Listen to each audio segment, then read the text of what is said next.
मैं चाह रहा हूं कि वे प्रशासन मेरे से पॉजिटिवली बात करे और जैसे मैं शांति से यहां आया हूं इसी तरह से हमारी समस्याओं को सोल्व कर दे और हम शांति से अपने घर चले जाएं। पर मुझे ऐसा लग रहा है कि प्रशासन ज्यादा ज्ञान लगा रहा है, ज्यादा दिमाग लगा रहा है। तो प्रशासन को यह समझ जाना चाहिए, कलेक्टर छुट्टी पे भाग गया, कलेक्टर छुट्टी पे है। अब आपने एडीएम साहब बुलाया जाए, एडीएम साहब से बात कर लेगा। प्रशासन हड़ा खेल जगह था 5-10 आदमी आ जाए जो वहां भी सारा अधिकारी नहीं बुला लेगा और था मोबाइल चालू पत्रकार जी। तो ये जो जनता जो वहां पर विश्वास करे छे, भरोसा करे छे और बंद कमरा में वो भी अगर भाया की नहीं उनके लिए सेटिंग कराया हूं तो जनता फिर मौसू कहीं थेगी, फिर मतलब कहीं हुए धरना को। और धरना तो सड़क पर सार्वजनिक तौर पर खुले मीडिया के सामने पड़ा रखा हुआ है। जब खुला धरना अगर प्रशासन को अगर हमारी मांगे नहीं माननी तो मत करो बात, हमको जबरदस्ती तो करनी कर रहे कि तुम हमारी मांगों को मानो से। हम तो बैठे हैं यहाँ, कल परसों नहीं करोगे मांगे तो मैं भूख हड़ताल पे बैठ जाऊंगा, भूख हड़ताल पे बैठ जाऊंगा, फिर इनको हॉस्पिटल में एडमिट करना पड़ेगा, फिर मनाना पड़ेगा, हाथ छोड़ने पड़ेंगे। तो मेरा प्रशासन के कोई अधिकारी हो तो उनसे निवेदन है, मुझे अकेले को नहीं सारे लोगों को संतुष्ट करना पड़ेगा, 12 की जनता को संतुष्ट करना पड़ेगा। और मेरा यह मानना है यहां का कलेक्टर कैसा है मैं नहीं जानता, यहां का कलेक्टर कैसा है उसके बारे में मैं ज्यादा नहीं जानता, पर मेरे पास जो एसपी साहब जो है यहां पे और उनका मेरे पास जो फीडबैक है, ये 12 में पहला एसपी है मेरी नजर में, 12 में पहला एसपी है जो यहां लगा हुआ है जो किसी थानेदार से बंदी नहीं लेता। ये मैं जनता को सार्वजनिक तौर पर कह रहा हूं, ये मेरा इनपुट है, मेरा खुद का फीडबैक है जो मैं देखता हूं। ऐसा नहीं है कि पुलिस में भी जो जवान है हमारे किसानों को हितैषी जवान है, पुलिस में भी हजारों सिपाही चाहते हैं कि किसानों का भलाई हो, जनता की भलाई हो। मेरे चुनाव में भी जो अच्छे कर्मचारी अधिकारी थे जो ईमानदार नौकरी करते थे, उन सारे अच्छे कर्मचारी और अधिकारी ये चाहते थे कि नरेश चुनाव जीत जाए। कलेक्टर का अभी मैंने कुछ सही से मैं उनका आकलन नहीं कर पाया।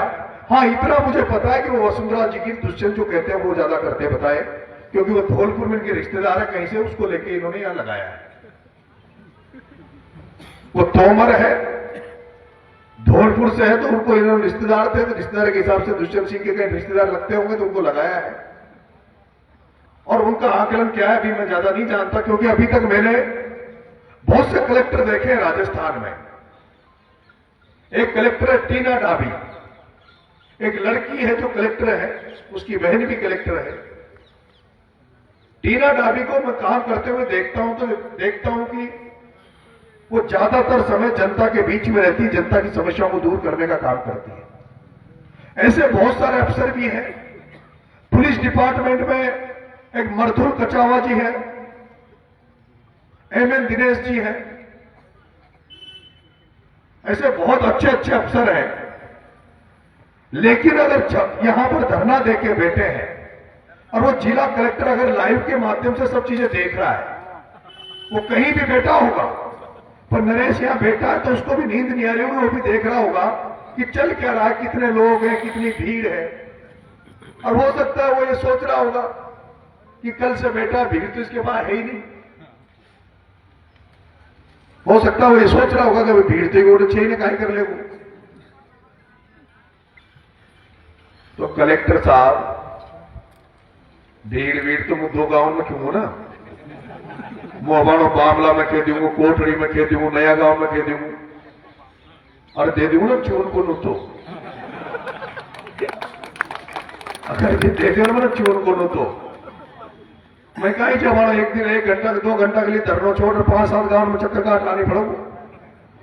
हाँ ये करनी पड़ोगे ना। एक थैली में पीना चावल लूंगा, क्या हूं भाई, कहा आ जाए धरना में आ जाओ, वो भीड़ न बुला रहे हो, भीड़ बुला रहा हूं जब तो पहली भी लड़ाई है, धरना है। और धरना कब तक चले, क्योंकि मैंने तो रात को मेरी माता बहनें आई थी गांव से, तो इन माता बहनों को रात को मैंने कहा भाई तुम जाओ, यहां तो मैं अकेला ही बैठा हूं धरने पे, तो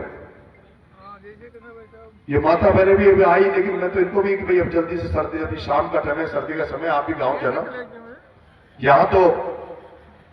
अभी तो काउंटिंग में ठीक है, गिनती के लोग भी ठीक है, जो फ्री है, जो जिनको कोई काम नहीं वो आते रहो जाते रहो। जिस दिन आह्वान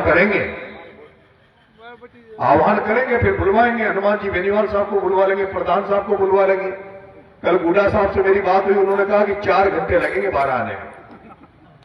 राजेंद्र जी गुडा साहब ने कल कहा कि 4 घंटे लगेंगे। तो इस धरने को प्रशासन राजनीतिक धरने के रूप में नहीं ले, ये धरना प्रमोशन वाया उनका नहीं है, बीजेपी कांग्रेस वालों का, कि सुबह 11 बजे आर बैठ गया, शाम की 5 बजे चाय फिर घर में चली गया। ये धरना को पता को ना कब तक चाला को, धरना में देख लो, एक भी नील लगा पड़ो, धोड़ा कुर्ता पजामा कोई है, सारा करवाना से खेती बाड़ी करवाना जाए, आम गरीब किसान। तो मेरा आवेदन निवेदन है, बंद कमरे में कोई बात नहीं करेंगे, सार्वजनिक तौर पे बात करेंगे, सबको बताकर बात करेंगे, चीजें साफ सुथरी होनी चाहिए, पारदर्शिता होनी चाहिए। जनता को मेरे साथ साथ प्रशासन पे भी भरोसा होना चाहिए कि प्रशासन 12 की जनता के प्रति संवेदनशील है, 12 की जनता का समस्याओं का हल करना प्रशासन चाहता है। अगर प्रशासन 12 की जनता का हल करना चाहता है तो समय रहते हुए हमसे बात करके इनको निजात दिलाए, नहीं तो कलेक्टर और एसपी साहब कान खोल के सुन लो, धरना तो उठा ले जाऊंगा, लेकिन अगली बार इतनी संख्या में आऊंगा और फिर तुम्हारी कलेक्ट्री पे नहीं आऊंगा, फिर ट्रेन की पटरी पे बैठूंगा, पटरी पे बैठ जाऊंगा या हाईवे को जाम कर दूंगा, फिर तुम कहोगे मनाओ, फिर मीना को खंदा देगा, हमारा रिश्तेदार को मिलवाड़ा को नेता, ये जो है ना, यहां को पता चल जाओ ना मुंह धरनो दे रही छू, तो मुंह धरनो दे जो सारा मीना अधिकारी को लगा दे, मैं बनावा गाड़ था समार जो भाई था समार जो। अब गणान से हमारा भी संबंध बढ़िया रहता अधिकारी कर्मचारी से, वो भी काम आता रहते कभी कभी, तो मुंह भी सोचते भाई यहाँ को भी मान बढ़ी रही, यहाँ की भी इज्जत बढ़ी रही, पर फिर अगर मुंह पकड़ गयो एक बार बैठ गयो, हाँ यहां चलता है फिरनोदी का बच्चा गली बैठे हो धरना, वो हमारा माई बाप की न माने, मुझे भूख हड़ताल में बैठे जो हमारा माई बाप बना पा गया, जो वहां की भी न माने, ध्यान है यार, 1 करोड़ रुपये ध्यान है मेरे वहां, और मुंह व्यतीत छू, मुंह बैठ जाऊंगा तो मुंह फिर जब भी उठूंगा जब हमारे तो लाश उठेगी, या तुम्हारी लाश उठेगी या फिर यहां न्याय मिलूंगा। तो प्रशासन इस चक्कर में न रहे, क्योंकि माता गोड़ा को 2.5 साल तक कोई चुनाव भी कोई नहीं कि प्रशासन इस चक्कर में हो चुनाव के लिए कर रहे, मारी दिया भी गारंटी कोई ना कि अगली बार खास चुनाव लड़ूंगा, लड़ लियो छबड़ा में लड़ लियो, अंता में लड़ लियो, नहीं पैदा हो सब लोग मारा घर को जाना, जब परिवार को जाना, जब भी हमारा 45,000 वोट वहां आया, 55,000 वोट नहीं आया, और जब टोंक में देवड़ी जी जब कभी क्यों ना मारो कोई रिश्तेदार, ना मारो कोई नातेदार, जब मारो रिश्तेदार कोई ना, नातेदार कोई ना, जब कभी क्यों ना वहां का 60,000 वोट में 10 दिन में दे दिया, और 60,000 वोट भी कब दिया जब हमारे खिलाफ कांग्रेस मीनो चो, बात समझ में आई। अगर कांग्रेस पार्टी से मीनो कैंडिडेट न हो तो 30,000 का आए थे, वो भी मारा जुड़ता तो 90,000 आता, तो ये चक्कर में प्रशासन बिल्कुल भी न रहे कि भाई माँ कोई नेतागिरी कर रहे थे या कोई माँ कोई वाहवाही लूटवागली कर रहे थे। माँ को तो दुखचो मुझे चुनाव में गयो तो लोगों ने समस्या बताई। हमारो कपिल गुजर जो बच्चों छो या बहन जी मुझे यहाँ का नाम पे न जानो कुण छे कुण वर्ग सुझे कुण जाति सुझे कतना सारी एप्लीकेशन आ गई। कोई का रास्ता में कब्जो कर मिलो छे, कोई की जमीन पर कब्जो कर मिलो छे, कोई सुनवाड़ा कोई नहीं। प्रशासन से निवेदन है पॉजिटिवली शांति से मां से बात कर जो भी इनकी समस्या है मां को सुनर इनको संतुष्ट कर दे। एसपी साहब से बात करा देगा मानो वहां अंता में एक सिपाही है मोबाइल दीजिए मानो। अब वो सिपाही की मारगोड़ा मानो सूचना आई।